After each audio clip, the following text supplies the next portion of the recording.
செவ்வாய் தோஷம் என்றால் என்ன? தோஷம் இருந்தால் எப்படி சமாளிப்பது? உங்கள் ஜாதக ராசி கட்டத்தில் செவ்வாய் பகவான் 1, 2, 4, 7 எட்டில் இருந்தால், 12 இருந்தால் செவ்வாய் தோஷம் உண்டு. இப்படி பார்த்தால் உலகத்தில் 50 பேருக்கு செவ்வாய் தோஷம் இயற்கையாகவே உள்ளது.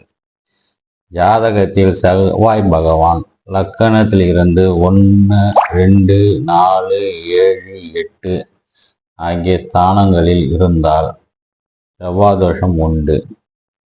இப்படி அமைந்த ஜாதகத்தில் செவ்வாய் தனது சொந்த வீடான மேஷ ராசியில் இருந்தால் செவ்வாய் தோஷம் என்று எடுத்துக்கொள்ளக்கூடாது.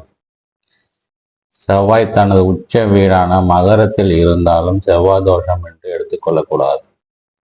அதேபோல் செவ்வாய் தனது நீசம் வீடான கடகத்தில் இருந்தாலும் செவ்வாய் தோஷம் இருக்காது. செவ்வாய் இயற்கையான பாவிகள் சூரியன், தேய்பிறை சந்திரன், சனி, ராகு மற்றும் கேதுவுடன் இருந்தால் செவ்வாய் தோஷம் கிடையாது.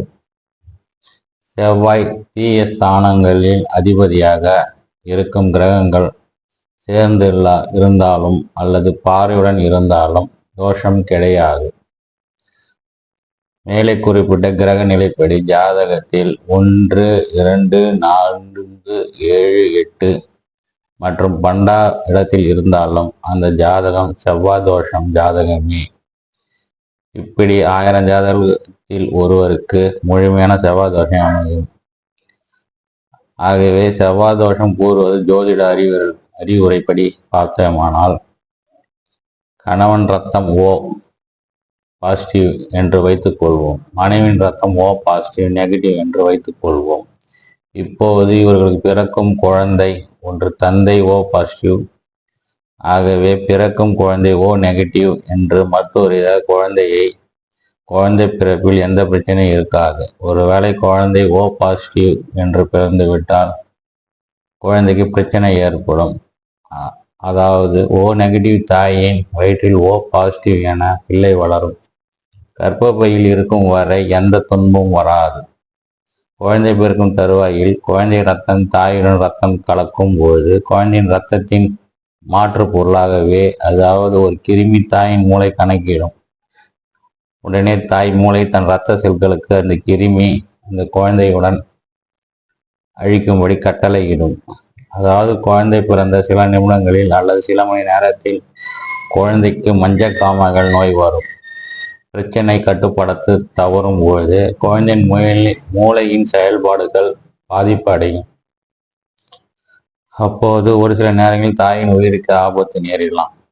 நமது முன்னோர்கள் இந்த பிரச்சனையை மையமாக வைத்துத்தான் செவ்வாய் தோஷம் என்று அமைப்புப்படி பொருத்தம் இல்லாத ஆணும் பெண்ணும் திருமணம் செய்ய வேண்டாம் என்று கூறினார்கள். செவ்வாய் தோஷம் உள்ளவருக்கு 1000க்கு 1க்கு அடிப்படையில் தான் உள்ளது. அதாவது பாசிட்டிவ் ரகம் உள்ளவர்கள் நெகட்டிவ் ரத்தம் உள்ளவர்களை திருமணம் செய்வதால் இடையூறுகள் தவிர்க்கப்படுகும். செவ்வாய் தோஷம் பற்றி தெரிந்து கொள்வோம். பொதுவாக செவ்வாய் ஒரு உஷ்ண கிரகமாகும். செவ்வாய் 1, 2, 4, 7, 8 மற்றும் 12 இடத்தில் இருந்தால் ஜாதகருக்கு அதிகமான காம உணர்வுகள் ஏற்படும். மாறுபட்ட இரத்த அமைப்பை உள்ளவர்கள் தாம்பத்திய உறவில் கொள்ளும் போது சில மருத்துவ ரீதியாக பிரச்சனைகள் ஏற்படும். தாம்பத்தியத்தில் மற்றும் உடல் சார்ந்த நோய்கள் ஏற்படும் பிரச்சனைகள் இருக்கும். திருமண வாழ்வில் சில தாக்கங்கள் ஏற்படக்கூடும். பொதுவாக செவ்வாய் 1, 4, 2, 7, 8 12 இடத்தில் இருந்தால் லக்ன ரீதியாக சில குணக்கேடுகளை உருவாக்கும். ஆகவே ஜாதகம் பார்க்கும்போது செவ்வாய் பகவான் 1, 2, 4, 7, 8 மற்றும் 12 இருந்தால் உடனே செவ்வாய் தோஷம் யாராவது நம்ப வேண்டாம். அது செவ்வாய் தோஷம் உள்ள ஜாதகமே தேடுகிறேன் என்று சற்று பொருத்தமுள்ள ஜாதகம் தேர்ந்து எடுப்பதோ அல்லது மோசமான ஜாதகத்தினை சேர்ந்து எடுத்து விடாதீர்கள். முறையாக ஜாதகத்தை ஆராயுங்கள். ஒருவேளை செவ்வாய் தோஷம் உள்ளவர் ஒருவர் செவ்வாய் தோஷம் இல்லாத ஒருவரும் திருமணம் நடக்கும் பொழுது இன்றைய சூழலில் பாதிப்பு ஏற்படாது. வேறொரு பிரச்சனை இருந்தால் முறையாக ஜாதகத்தை ஆராய்ந்து பிரச்சனையை கையாள வேண்டும்.